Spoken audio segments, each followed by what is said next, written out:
Layer skin hair and laser clinic లో latest టెక్నాలజీతో laser hair removal, anti ageing and hair fall issues కి advance treatments అన్ని ఇక cost గురించి వరి అవ్వాల్సిన అవసరం లేకుండా అందిస్తున్నారు. ఇంకా మీ కాన్ఫిడెన్స్ ని తిరిగి తెచ్చుకోండి. Get your free consultation now.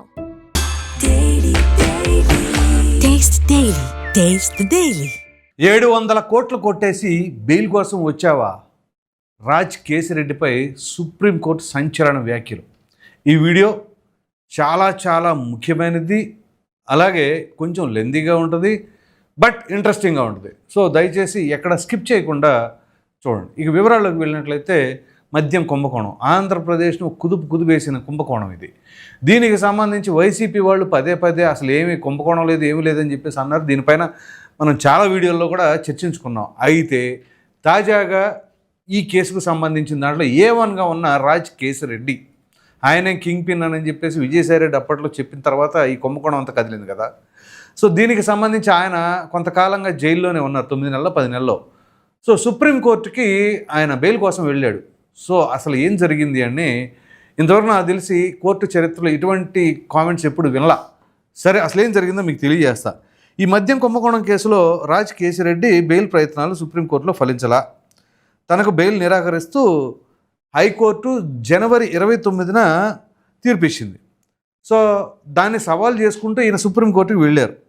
వెళితే ఈ మద్యం కుంభకోణం కేసులో 3 నిందితులు A6, A34, A38కు బెయిల్ వచ్చింది. తనకు నిరాకరించడాన్ని సవాల్ చేస్తూ, అంటే వాళ్ళకు వచ్చింది, ఇతనికి రాలా. సో అందు గురించి సవాలు చేస్తూ రాజ్ కేసిరెడ్డి దాఖలు చేశాడు ఈ పిటిషన్. అది మొన్న సోమవారం విచారణ జరిగింది.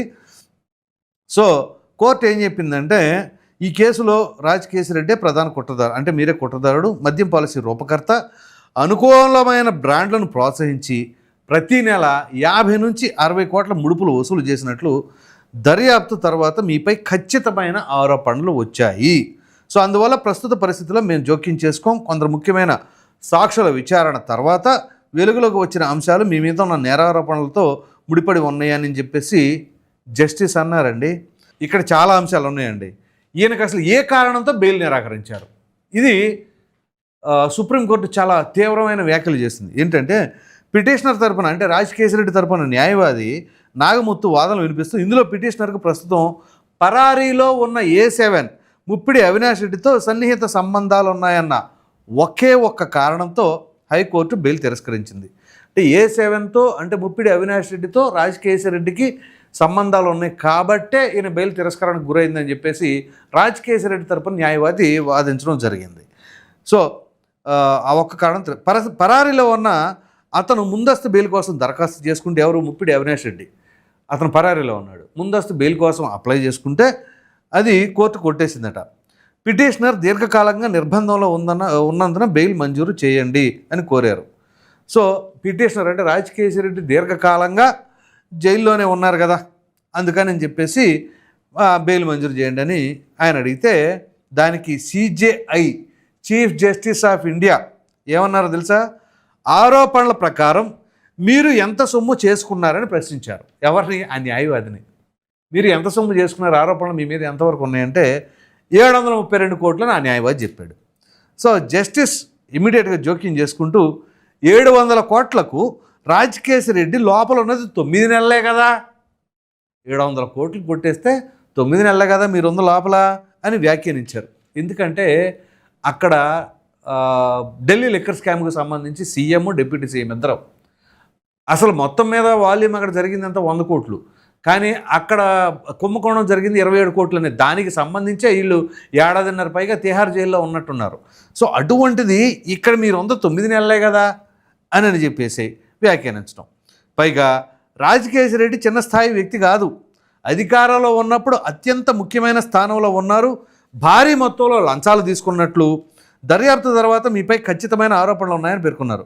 తాము కేసు మెరిట్స్ జోలికి వెళ్ళట్లేదు, కానీ ఈ వాదన అంతా ఈ కేసులోని ప్రధాన నిందితులందరికీ బెయిల్ ఇచ్చి తమకు ఇవ్వలేదన్న దానిపైనే అని నాగమూర్తి చెప్పాడు. అంటే మిగతా వాళ్ళకి బెయిల్ వచ్చింది, మా వాడికి రాలేదని చెప్పేసి ఆ న్యాయవాది నాగమూర్తి అడగడం జరిగింది. దీనికి మేము కొందరు నిందితులకు బెయిల్ ఇచ్చాం, కానీ వారంతా చిన్న చేపలని CJI వ్యాఖ్యానించారు. చూడండి, మేము బెయిల్ ఇచ్చిన వాళ్ళందరూ చిన్న చేపలే అని చెప్పి CJI చెప్పారండి. ఈ కేసులో A4పై పిటిషనర్ కంటే తీవ్రమైన ఆరోపణలు ఉన్నాయని అయినా బెయిల్ వచ్చిందని గుర్తు చేశాడంటే ఇతను లాయరు. సిజేఐ బదులిస్తూ ఇందులో మీరే ప్రధాన కుట్రదారు అంటే రాజకేశిరెడ్డి ఓఎఫ్ఎస్ కేటాయింపులకు ప్రభావితం చేసి అనుకూల బ్రాండ్లను ప్రమోట్ చేసి నెలకు 50 నుంచి 60 కోట్ల లంచాలు వసూలు చేశారని పేర్కొన్నారు. మిగతా నిందితులపైన దాదాపు అలాంటి ఆరోపణలే ఉన్నాయన్న నాగముత్తు వాదనలతో ఆయన విభేదించారు. మీరు 732 కోట్ల సొమ్ము చేసుకున్నట్లు ఆరోపణలు ఉన్నాయని గుర్తు చేశారు. రైట్, ఇది పరిస్థితి. అయితే ఇప్పుడు రాజకేశిరెడ్డి మిగతా వాళ్ళకి బెయిల్ వచ్చిందని రాజకేశిరెడ్డి కూడా ఇవ్వండి అని అడిగిన దానికి గాను సిజేఐ చెప్పింది ఏంటో తెలుసా, ఇతనికి బెయిల్ మాత్రం రాదు కానీ ఆ బెయిల్ వచ్చిన వాళ్ళు కూడా లోపల పడే పరిస్థితి ఉందని. అంటే ఏంటి, ఇప్పుడు రాజకేశిరెడ్డి వాళ్ళని కూడా లోపల వేయండి అని వాదనలు చేపించినట్టుంది. తర్వాత ఈ 732 కోట్లు 750 కోట్లు ఇప్పుడు ఏం చేశారు అనేది కూడా జస్టిసే చెప్పారు. చూడండి, జస్టిస్ స్పందిస్తూ మీరు 750 కోట్లు దాచిన షెల్ కంపెనీని A7 అవినాష్ రెడ్డి ద్వారా మీరే నేరుగా నియంత్రిస్తున్నారని ప్రాసిక్యూషన్ చెబుతుంది. దాన్ని పరిగణలోకి తీసుకుంటే A6 A34లతో పోలిస్తే మీ పరిస్థితి పూర్తి భిన్నం అన్నారు. కేశిరెడ్డి కంటే తీవ్రమైన ఆరోపణలు ఉన్నవారికి బెయిల్ వచ్చిందని నాగముత్తు మరోసారి చెప్పుకొచ్చారు. ఈయన పైన కంటే ఇంకా తీవ్రమైన ఆరోపణలు ఉన్న వాళ్ళకి కూడా బెయిల్ వచ్చింది. ఎవరున్నాయి ఈయన కంటే తీవ్రమైన ఆరోపణలు ఇంకెవరి మీద ఉన్నాయి, ఇండైరెక్ట్గా ఎవరు నిరికిద్దాం అనుకున్నారో అది కామెంట్లో చెప్పండి. సో మరోసారి సిజేఐ దాంతో విభేదిస్తూ కొన్ని రోజులు వేచి ఉండండి సూచించారు. ఈ ఒక్క డైలాగ్ చాలు, వెయిట్ చేయండి కొన్ని రోజులు అన్నారు. అంటే ఏంటి, వాళ్ళు కూడా లోపలికి వస్తారని దాని అర్థం. ప్రభుత్వాన్ని కౌంటర్ దాఖలు చేయమని చెప్పండి, పిటిషనర్కి వ్యతిరేకంగా ఎలాంటి ఆధారాలు లేవని నిరూపిస్తామని నాగముత్తు అన్నారు. పిటిషనర్కి వ్యతిరేకంగా ఏమీ లేవని అతను రాజకేశిరెడ్డి న్యాయవాది అన్నారట. సిజేఐ స్పందిస్తూ మీరు మహా అయితే ఇతరులకు ఇచ్చిన బెయిల్ రద్దు చేసేలా ఆధారాలు చూపొచ్చు. అదే ఇందా చెప్పింది, ఇతరులకు ఇచ్చిన బెయిల్ రద్దు అయితే చేయొచ్చు కానీ అంత మాత్రాన్ని మీకు బెయిల్ ఇవ్వడం కుదరదు అని మరోసారి స్పష్టం చేశారు. నాగముత్తు బదులిస్తే ఇటువరకే హైకోర్టు నిందితుల బెయిల్ రద్దు చేస్తే సుప్రీంకోర్టు స్టే ఇచ్చిందని ఈ కేసును కూడా ఆ పిటిషన్లతో జత చేయాలని కోరారు. ఆ పిటిషన్లపై ఇప్పటికే విచారణ ముగించామని ధర్మాసనం తేల్చి చెప్పింది.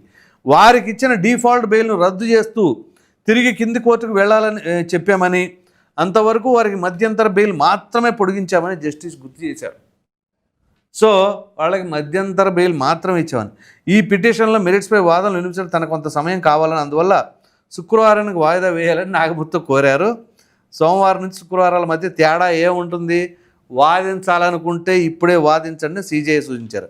ప్రస్తుత పరిస్థితుల్లో ఈ పిటిషన్లో జోక్యం చేసుకోలేమని, మళ్ళీ కొత్తగా బెయిల్ కోసం దరఖాస్తు చేసుకోండి అని చెప్పడం జరిగింది. అది పరిస్థితి. సో ఇప్పుడు విషయం ఏంటి అంటే, రాజకేశిరెడ్డి ఏం చేశాడు ఏంటి అనేది క్లియర్ కట్గా దర్యాప్తు సంస్థలు అక్కడ దొరికిన ఎవిడెన్స్లు కావచ్చు, దానికి సంబంధించినవన్నీ కావచ్చు, కోర్టు ముందు ప్రొడ్యూస్ చేశారు. సో ఇక తప్పించుకోవడానికి ఆస్కారం లేదు. ఇంకా చాలా ఘాటైన వ్యాఖ్యలు ఏంటి, మీరు 700 కోట్లు చిల్లర కొట్టేసి 9 నెలలుగా మీరు లోపల ఉంది, అప్పుడే బెయిల్ ఏంటి అనే పరిస్థితికి వచ్చింది. ఎప్పుడైనా విన్నారా ఈ తరహా వాదనలు? సో A1గా ఉన్న రాజకేశిరెడ్డి 732 కోట్లు కొట్టేశారని, దాన్ని షెల్ కంపెనీల ద్వారా చేసేసారని, ఇప్పుడు అతను ఎవరు A7 ముప్పిడి అవినాష్ రెడ్డి ద్వారా, అతనేం పరారీలా out of coverage area. So ఇప్పుడు అసలు ఈ రాజకేశిరెడ్డి ఎవరు? ప్రభుత్వ ఐటీ సలహాదారుడు. ఐటీ సలహాదారుడికి మద్యానికి సంబంధం ఏంటి? ఇది పరిస్థితి. అంటే జగన్మోహన్ రెడ్డి గారి నేతృత్వంలో ఏ పని చేయాల్సినోడు ఆ పని చేయడు. పేరుకు ఒక పనిలో పెడతారు, కానీ అక్కడ ఉపయోగించేది ఇంకొక దానికి. అసలు ఆ శాఖకు మంత్రిగా ఉన్న నారాయణ స్వామి ఏమో ఆయనకి సంబంధం లేదు, ఏం జరుగుతుందో తెలియదు. కానీ అసలు సంబంధమే లేని ఐటీ సలహాదారుని తీసుకొచ్చి ఇందులో ప్రధానంగా పెట్టేసుకున్నారు. సో ఇక్కడ రాజకేశిరెడ్డి లాంటి వ్యక్తే 732 కోట్లు, అది ఇప్పుడు దొరికిన దాని ప్రకారంగా ఉంటే అసలు మొత్తం మీద ఎంత జరిగింది, ఇంకా ఎవరెవరికి ఎంత వెళ్ళింది, అది ఎక్కడి వరకు వెళుతుంది, అది దర్యాప్తు సంస్థలు ఏమి చేస్తున్నాయి, ఇది దర్యాప్తు సంస్థలు తేల్చాలిగా. ఇప్పుడు 732 కోట్లే కాదుగా, ఆ 3500 కోట్ల రూపాయలు కుంభకోణం జరిగిందని చెప్పేసి ఏదైతే చెప్పారో, మరి దానికి సంబంధించింది కూడా ఆ దర్యాప్తు సంస్థలు దాన్ని కూడా ఎందుకు పరిశీలించట్లేదు, లేదా దానిపైన ఎందుకు దర్యాప్తు జరపలేదు, లేదా ఇక్కడి వరకే దాన్ని కన్ఫైన్ చేసి ఆపేస్తున్నారా, ఇంకా డీప్గా ఏమైనా చేస్తున్నారా? మరి సుప్రీంకోర్టు అంత ఆషామాషిగా ఏమి ఉండదు కదా. ఓ విధంగా చెప్పాలి అంటే సుప్రీంకోర్టు వీళ్ళపైన పెను సంచలనమైన వ్యాఖ్యలు చేసినట్లుగా భావించాలి.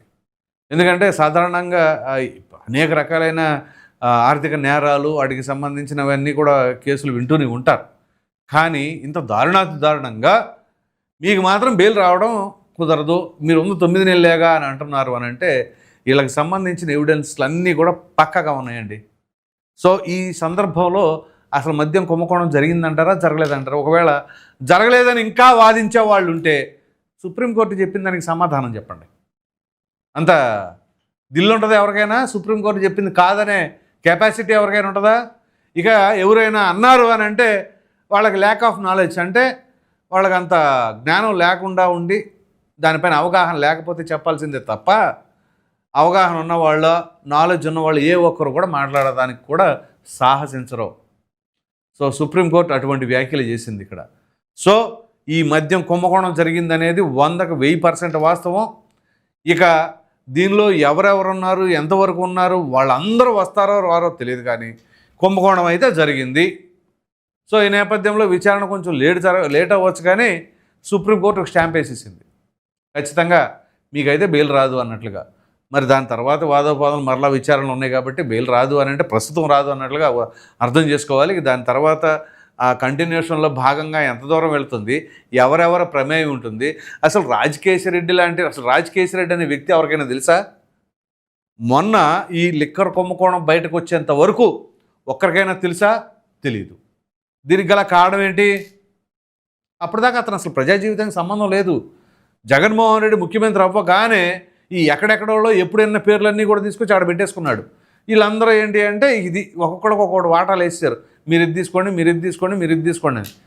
సో ఆ తర్వాత మరి వాళ్ళ రేషియోలు ఎంతో మరి ఏంటో ఏం జరిగిందో తెలియదు అన్నట్లుగా ఇక్కడ జరుగుతున్న పరిణామాలను బట్టి అర్థం చేసుకోవాలి.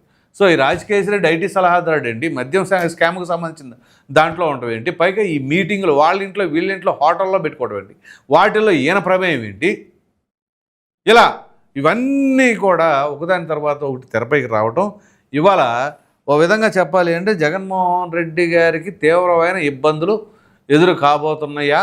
ఎందుకంటే సరే ఆయన ఇన్వాల్వ్మెంట్ ఉన్నా లేకున్నా ఒక సీఎంగా చేశాడు కదా, ఆయన నేతృత్వంలో జరిగింది కదా.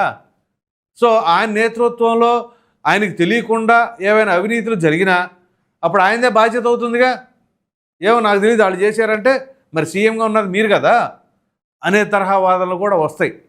సో చూద్దాం మరి ఈ నేపథ్యంలో ఎంత దూరం వెళ్తుంది ఏంటో తెలియదు, కానీ మొత్తం మీద రాజకేశిరెడ్డిని 700 కోట్లు కొట్టేసి బెయిల్ కోసం వస్తావా, ఉందో 9 నెలలుగా ఉండు ఇంక కొంతకాలం అన్నట్లుగా ఏదైతే సుప్రీంకోర్టు చేసిన వ్యాఖ్యలపైన మీరేమనుకుంటున్నారో అనేది ఖచ్చితంగా కామెంట్ సెక్షన్లో తెలియచేయండి. Thank you.